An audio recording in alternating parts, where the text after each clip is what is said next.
rajo bi bëri lool nit ñi mënuñoo différencier takk rajo ak communiquer ci sa xar question bi yàgg ngañ jënn ma koy nuyuwaale au passage di ko joxaale mu nuyuwaale yéen a koy bokk est-ce que tey lu ñu woowee takk rajo est-ce que bokkut ci élevage de manière générale comme ni nga xam ne Coca-Cola tey maa ngi defaale publicité mi ngi jël ay milliards di ko fay pour publicité boppam tey nit ki yore benn produit am bi nga xam da ko war a valoriser est-ce que le fait que mu koy publier wala di ko wax ci WhatsApp bi wala di ko wax feneen loolu mën nañ ko méngale ak takk rajo nga yaa ngañ nag gën a bokk question bi. waaw asalaamaaleykum Hamady ñu ngi lay nuyu di la siyaar waaw xam nga takk rajo ak communication boo xoolee ñaari benn lañ kii day baatu olof kii di baatu tubaab olof moo naan takk rajo wala mi ngi takk haut-parleur yi tubaab moo naan communication léegi nag éleveurs yi parfois loolu lañ xàmmewul te nit ki bu ko mag yarul du xam lu baatu olof baatu tubaab rek lay xam te loolu moo bëri léegi ci Sénégal parce que olof bi dafa commencé dee bëri na gone yoo xam ne boo leen yónni woon fi mu ne nii ne leen yeexal xamuñu li nga leen wax boo leen ne woon gaawal loolu la ñuy xam te communication dafa baax gis nga nit day jël ay millions investir ko ci communication Diagne bëri na ñoo xam ne may na leen ay millions te xamu ko Alla Gueye bëri na ñoo xam ne may na leen ay millions te xamu ko bëri na éleveurs yoo xam ne tey ku mel ni Modou Dramé maxu boo leen ni ñu ne xaru askan wi imposé na ko nit ñi ba nit ñi def ko seen xel am na xale yoo xam ne ñoo ko defal communication boobu léegi nag ndax mi ngi leen di jàppale moom moo ko xam wala jàppale wu leen mais communication dafa am solo nit ki bu nekk ñi nga xamante ni ñooy communiquer ci alalam muy am promotion war na xool ni mu leen jàppalee parce que nit dina jublu dara sax pour ŋàññ si dara sax defal ko communication te xamoo ko moo tax communication ñaar la kii da koy jàng génn kii am ci don tey ku mel ni Diagne moo da ci am don man maa ngi fàttaliku benn waa ji yor communication Sococim de ku ñuy wax ngeer di jaay ciment def ma mus ne xool ma ñu waxtaan bi mu ne ma booy yow communication da nga ci am don pourtant man jàng naa ko génn ci école mais yow yaa ma ci mën yooyu day am mais nit ki tamit moo war a moom xool di seetlu boppam di xam ni muy taxawee parce que élevage bi moo toll foofu kenn mënul dem génn ci communication tey groupe bi dañ leen war a jox seen cër xool nañ leen a jàppale bu ñëwee ci foire ñu leen couvrir war leen jox ay añ ak ay reer ak lépp jox leen ay batt teg leen ci conditions yu baax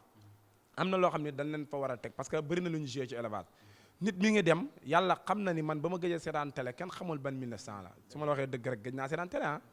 te pourtant suñu foire adam yi ñi ngi dem di yóbbu ci télé yi di fay ay communication bi pour ñu jàpp lañ pourtant man seetaanu ma ko waa ay millions te bëri naa ci ay morom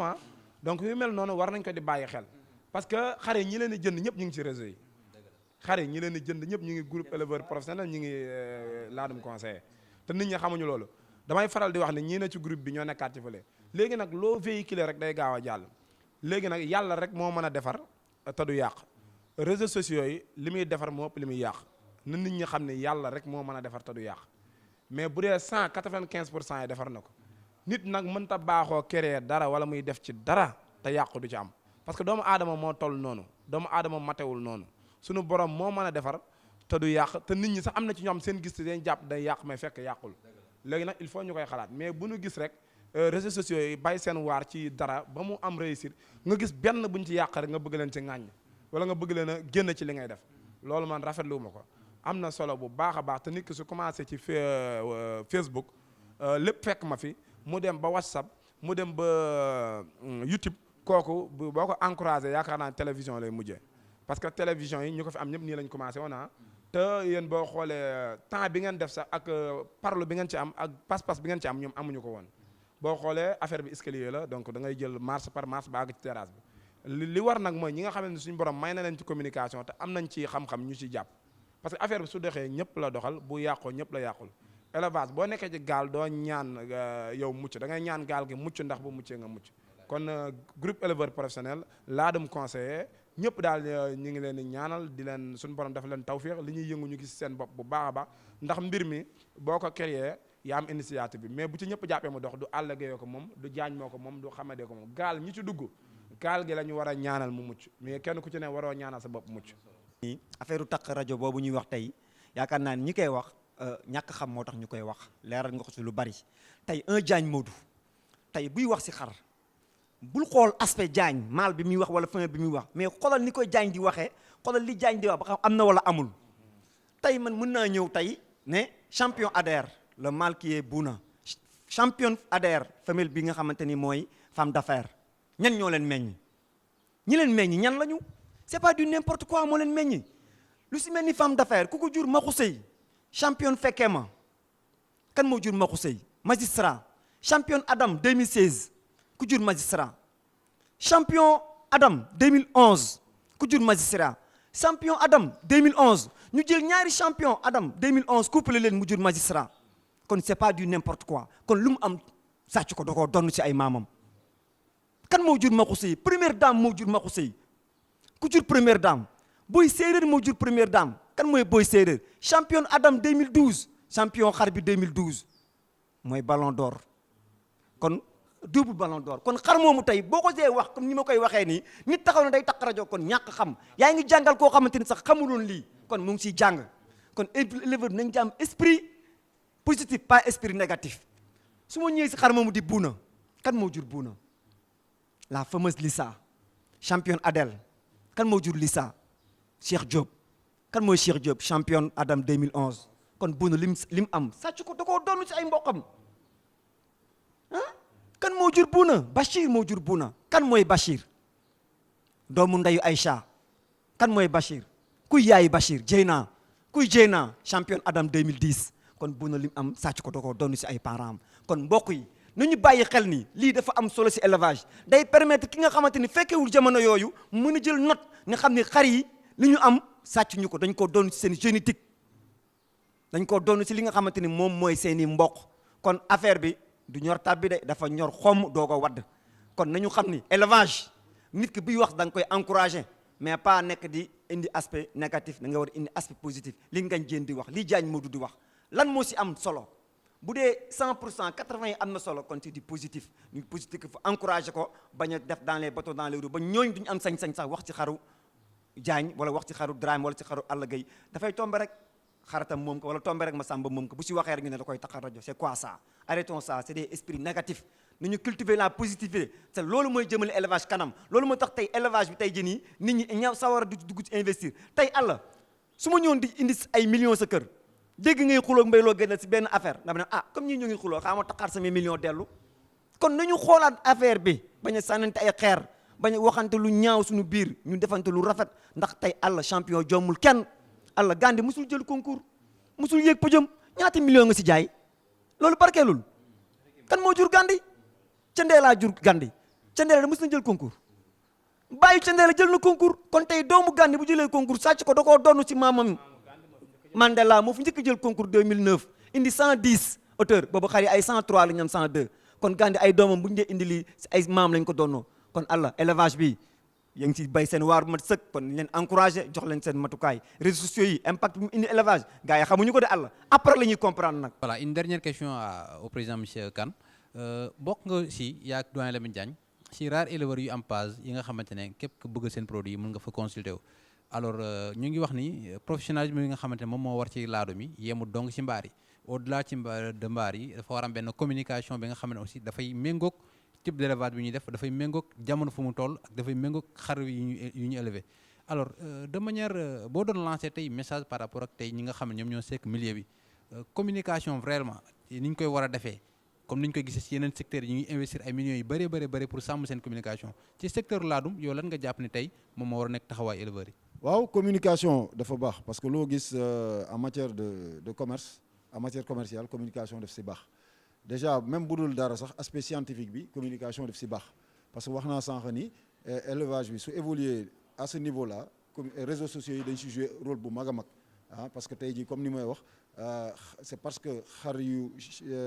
géniteurs yu gën yi dañ leen croiser ak famille yu gën moo tax tey ñuy chaque fois ñuy battre ay record ah mais loolu lu ko waral lu tax ñuy xam yii ñooy géniteurs yu baax yii ñooy génitrices yu baax réseaux sociaux yi moo tax donc loolu communication aspect scientifique boobu am na si solo aspect scientifique am na solo aussi si ni ñuy xamee mensuration xar yi ah ni ñuy xamee évolution xar yi ni ñu ak yooyu yëpp loolu yëpp daf sur le plan scientifique communication bi dafa baax communication bi nag fu mu gënee mooy sur le plan commercial parce que tey jii comme ni may faral di wax élevage bi yan groupe éleveur professionnel ngeen tudd donc élevage bi toll na foofu su ñu waxee élevage professionnel nag ah loolu ça veut dire que yow aspect yëpp da nga ko war a jël en compte aspect scientifique bi aspect financier bi ak aspect communication bi marketing bi ah donc ki di commerce di marketing parce que soo xasee ba dugg ci commerce rek il faut li ngay jaay nga mettre ko en exergue nga mettre ko en valeur loolu mooy aspect marketing bi loolu nag mënul ñàkk parce que instant bi bu njëkk ba xëy na dañ doon wax dañuy élever par passion donc soxloo marketing parce que da nga sa bëgg-bëgg la léeg-léeg sax bëgguloo jaay à la rigueur mais tey jii la majeure partie des éleveurs tey jii dañuy élever même bu dee passion moo leen si poussé mais dañu bëgg rentabiliser seen bergerie da ngay gis léegi nit ku ñëw sax jaayi terrain ñëw investir si xar wala jaay benn otom investir si xar wala dem def prêt bancaire investir si xar donc kooku soxla na rentabilité boobu nag dafa ànd ak compétitivité pour être compétitif nag il faut nga dugg si marketing bi mooy nga wane sa bopp wane li nga yor nit ku nekk da nga am ay atout sa atout yi ngay wane sa atout yi ngay wane ba nit yi xam la parce que tey jii bëri na ñi nga xam ni tey jii xëy na ñu ngi jaay mais suñu defoon plus de communication ci li ñuy gën a jaay wala xëy na suñu defoon plus de communication ci la ñuy gën a xam seen xar ba am na ñoo xam ni tey jii dañuy jaay parce que tout simplement seen communication dafa baax peut-être sax seen élevage méngoowul fi ñu leen tollalee mais seen communication moo baax ba ñu egg foofu donc aspect communication bi c'est très important si fànnu yëpp nag si fànnu xam-xamu élevage si fànnu jëndax njaay si fànnu développement élevage en tant que tel parce que su communication amul élevage mënul développer wu. jërëjëf Diagne Modou jërëjëf Ngagne Diène si vraiment si xalaat bu rafet bi ñu fi partagé parce que jàpp moo la tax aussi ñoom ñoo dagg émission bi. Président Abou Kane aussi am na ay conseils mais aussi am na remarque bu am solo bu mu fi def par rapport à communication tey ci nu muy apporter secteur bu nekk ñu ngi leen di jaajëfal bu baax a baax am ñi nga xamante aussi ñëw nañ fekkee si émission bi kenn kii mooy Mamadou Dramé borom Pecos Mamadou Dramé borom Thiant Mamadou Dramé borom Laadum Sénégal borom Maxu nekk quelqu'un ki nga xamante ne aussi il est très actif par rapport ak publication produit am ci réseaux sociaux yi tey muy Facebook muy WhatsApp ainsi de suite mu bëri li nga xamante ne aussi comme ni ko Diagne waxee sànq amal na ko solo parce que dem na pa tey par exemple dafa am benn marque wala benn label Maxu xaru askan wi dem na ba jouer ci conscience nit yi alors communication boobu est-ce que c'est fait exprès est-ce que ça fait partie du plan de marketing ak ñoom seen ñu bàyyi ko rek mu nuyoo bu ko defee rek mu joxaale contribution par rapport ak loolu. waaw salaamaaleykum wa rahmatullah maa ngi leen di nuyu ñu toog ci plateau bi yëpp muy Mbayloo Alla Hamadi ak Ndongo ak ñi nga xam ne jaar nañ fi ba dem donc yéen ñëpp maa ngi leen di nuyu vraiment di leen ziar di nuyu waa JEB nag daal di kontaan trop nag parce que ku xam ci ni mu déparé woon bi ñu koy doog def groupe gars yi comprendre luñ ko woon sax kenn ku si nekk ñi lay expliquer nii ngay def ak nii ba tey mu yegg si fii macha allah da ngay xam ne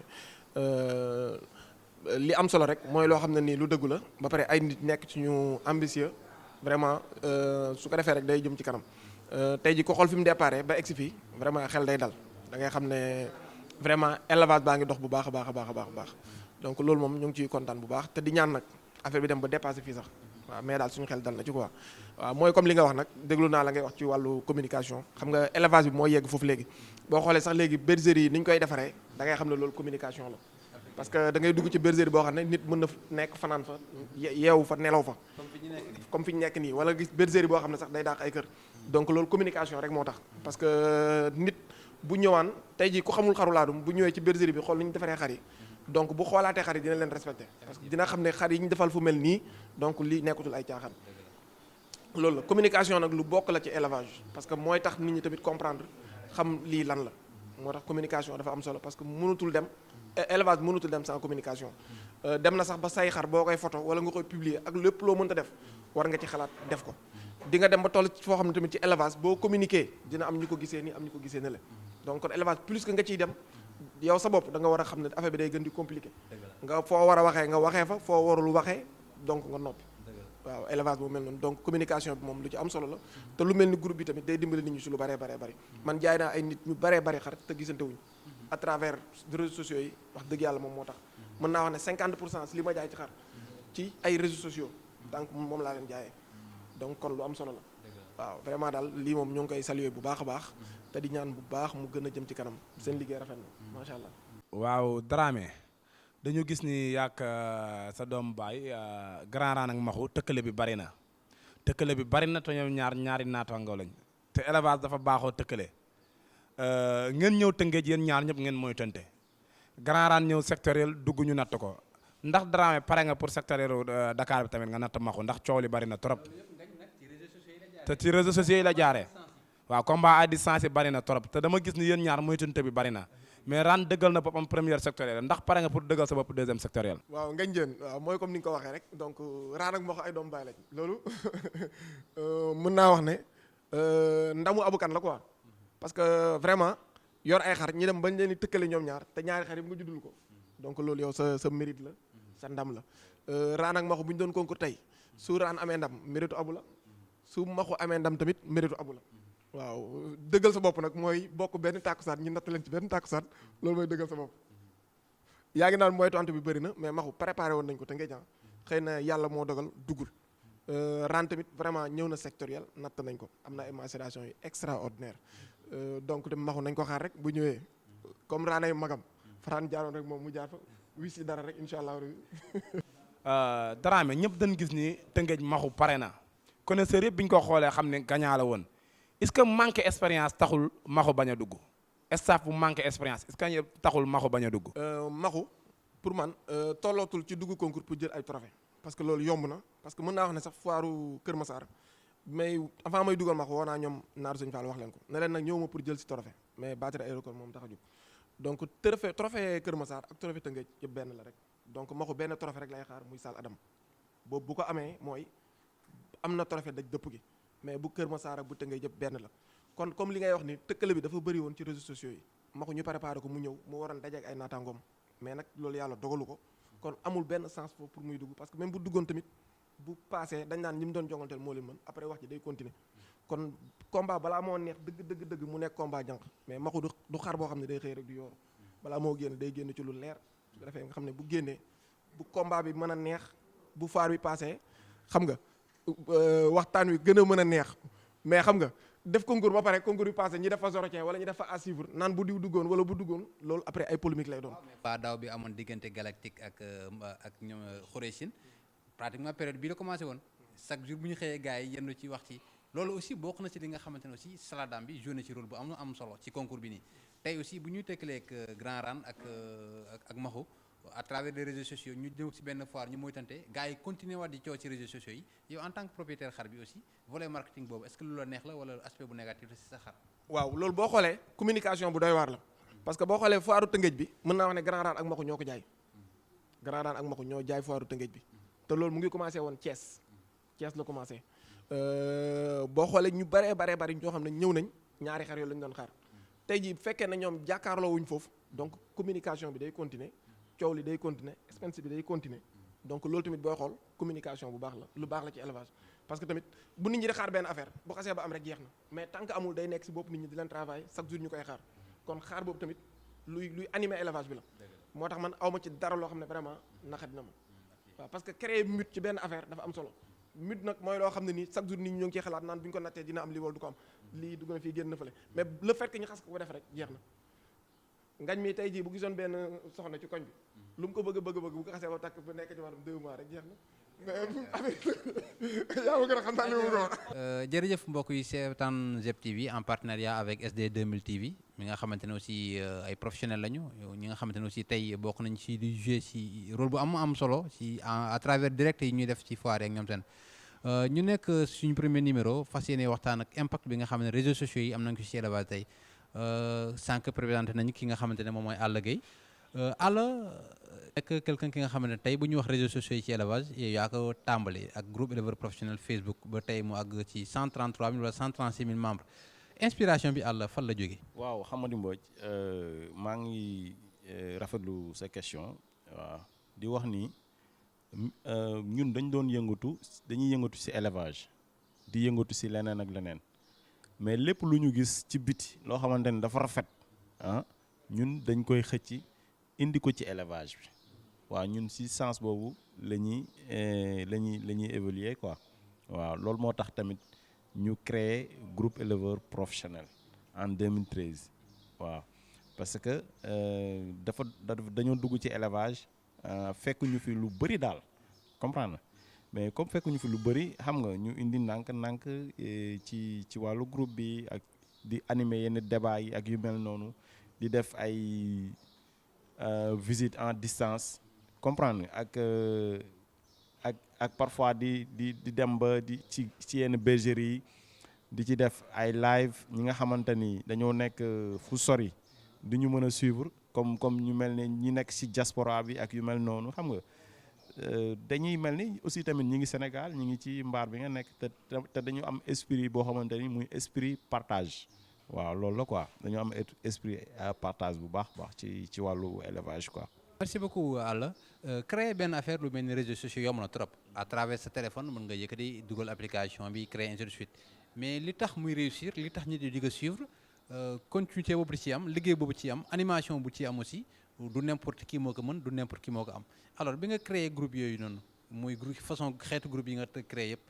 suivi bi ak animation bi nan nga ko daan gérer ak administrateur yi nga xamante ne aussi ñoom ñaa daan gérer yooyu noonu la daan détecté. waaw xamadi ñun xam nga man dama bokk si nit yoo xamante ne souvent bu ñu waxee lii nii la bon damay sàmm loolu quoi waaw damay sàmm loolu quoi man damay gëm sama kàddu waaw loolu la quoi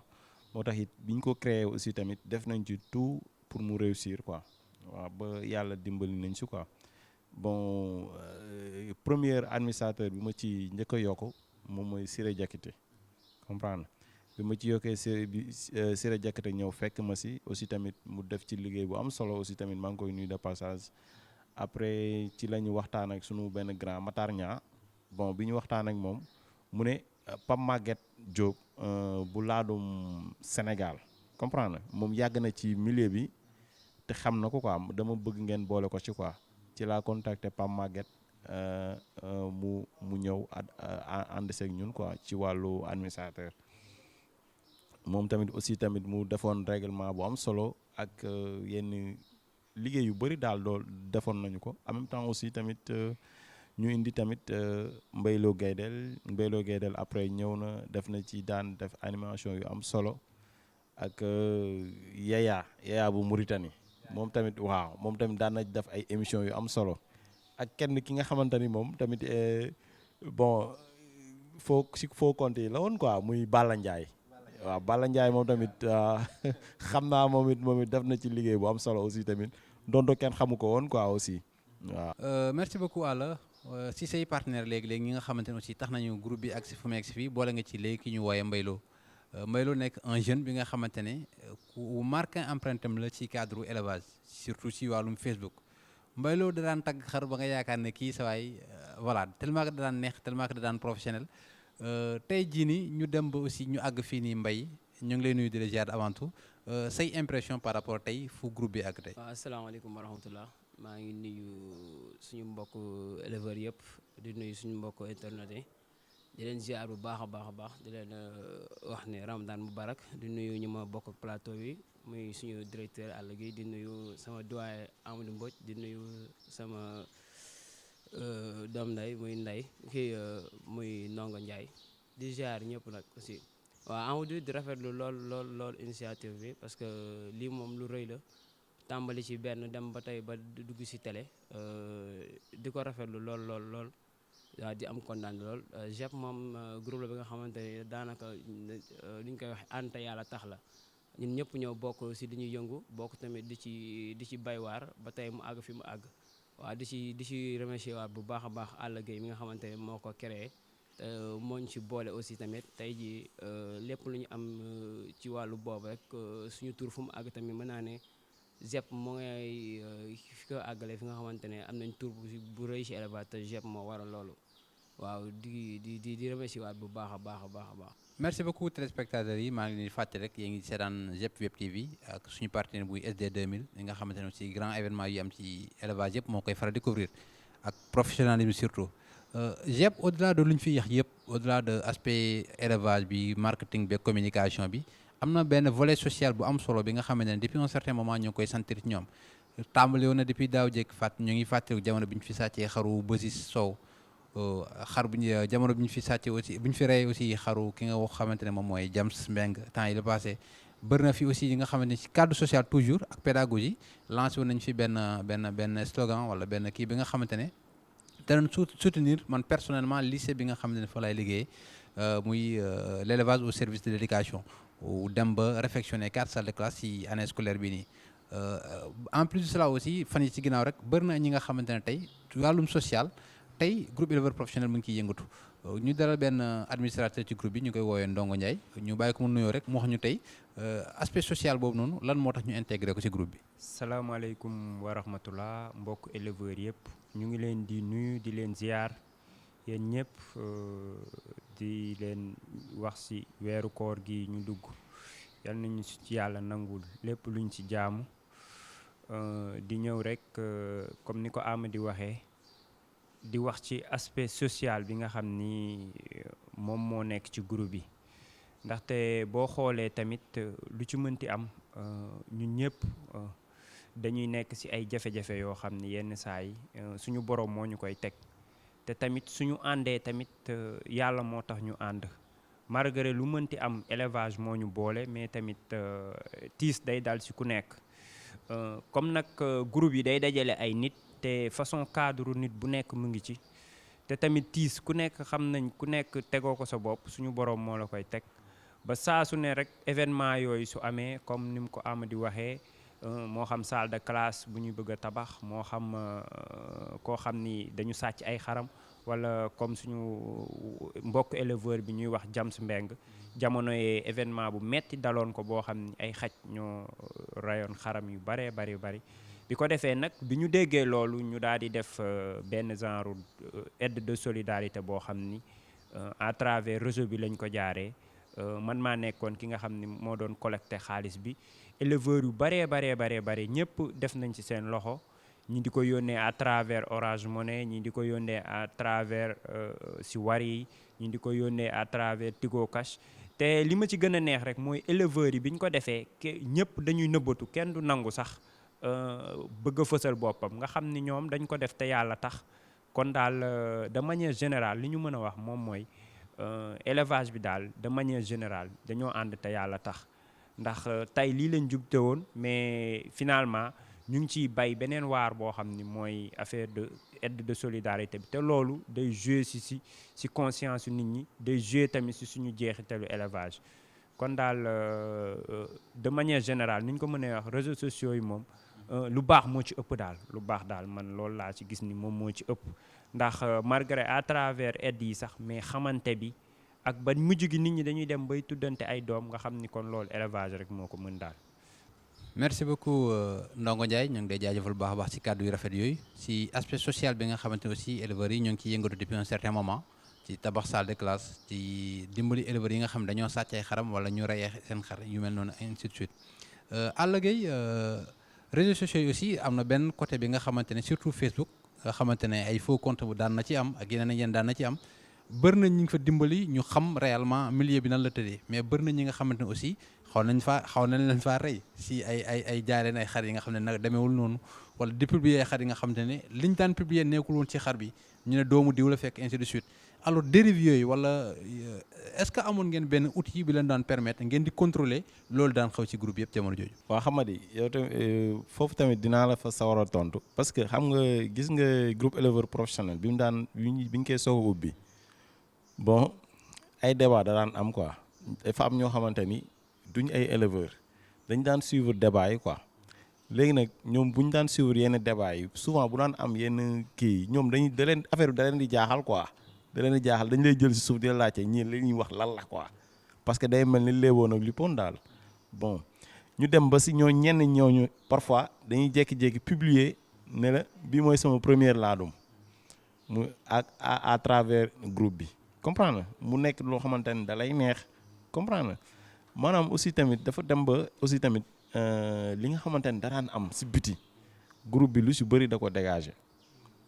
waaw léegi tey dafa maanaam kiiraay bi amoon ci élevage bi yu bëri léegi dañ na quoi comprendre à travers groupe bi parce que di nga xam xar yu baax yëpp di nga leen xam à travers groupe bi tey boo ñëwee ci wàllu élevage tey boo suivre rek non di nga xam fan nga war a teg sa tànk quoi waaw loolu la quoi liggéey boobu tamit mu nekk liggéey bu ma neex a neex parce que ñun objectif boobu lañ ci amoon comprendre waaw loolu la quoi. jërëjëf Alla Gueye liggéey bu métti la liggéey bu nga xamante ne aussi ça demande beaucoup de temps aussi ak sérieux bu war am ay jeunes yi nga xamante ne dañ naan faral di gis comme ni ma ko cité sànq Kaaw Mbayuloo Guèye ak ñeneen ñi nga xamante ne aussi daan nañ yëngatu baax a baax ci élevage Mbayloo am na benn jamono ñu daan wax ni yéen ñi nga xam ne da ngeen di faral di tagg xaru jaambur yi ainsi de suite dafa am li ñu leen daan fay wala dafa am li nga xamante ne aussi ñenn ñi bu ñu leen ko joxee ngeen naan sawar ci wax ci yenn xar yi tey jii nii étape boobu weesu na ñu ngi ci leneen mën nga ñu fàttali tuuti rek lu leen daan motiver jamono jooju noonu ba ngeen daan jël benn xar di vraiment di wax ci moom li nga xam ne képp ku ko dégg rek da ngay sawar uti ci produit boobu. waaw si côté communication bi nag moom suñu bëgg-bëgg la nekk ay ndaw yàlla nattuñu ñu bëgg xar loolu moo andi suñu communication si laadum yi moo tax ñu dox si ay jéego yoo xamante ni mën naa ni yóbbu na suñu tur fu sori du caagi ne nag dañuy wax ci xar nit di ñu jox dara wala ñuy wax ci xar nit di ñu neexal wala ndàmpaay déedéet ñun loolu suñu bëgg-bëgg la aussi dañ doon suivre xar yi aussi tamit di dem ci maal yi di leen topp aussi di xam seeni fort ak seen faiblesse aussi tamit di wax si ñoom li nga xam ne mooy seen fort ak seen faiblesse mooy lu ñu mën di ci wax communication bi nag xëy na yàlla nag mooy dogalee noonu nit ñi moom si gis-gis yi yemuñu ku nekk ak ni ngay gisee mais xar yi moom mën naa ni ndàmpaay loolu amu ci suñu bëgg-bëgg la woon ñu koy def di communiquer ci xar mu ñuy neex lool suñu plaisir la wax dëgg yàlla noonu la demee mais du caagi ne dañuy wax ci xar ñu ñuy neexal wala yooyu daal ak gëm-gëm la aussi tamit loo xamante ni dafa nekk si ñun te aussi xar yi moom booy wax si ñu moom sax yow da ngay kontaan boo xamante ni daal day jéggi dayo daal waaw. jërëjëf Mbaye ñu ngi si cappaandaw émission bi ñu ngi ak toujours SD